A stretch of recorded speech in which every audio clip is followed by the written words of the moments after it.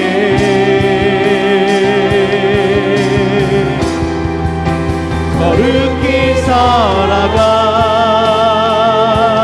힘과 두려움 없는 믿음 주신 나의 하나님 완전한 사랑 찬양해 주님의 나라와 주님의 나라와 뜻이 나의 삶 속에 임하시며 주님 알기를 주만 보기를 소망해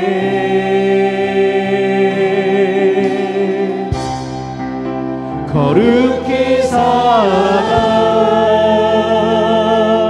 힘과 두려움 없는 믿음 주신 나의 하나님 완전한 사랑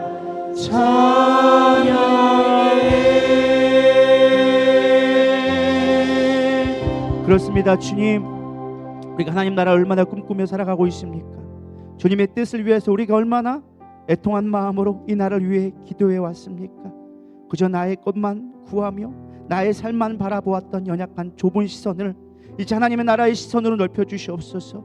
주님의 믿음으로 살아갈 수 있는 믿음 되게 하여 주시옵소서.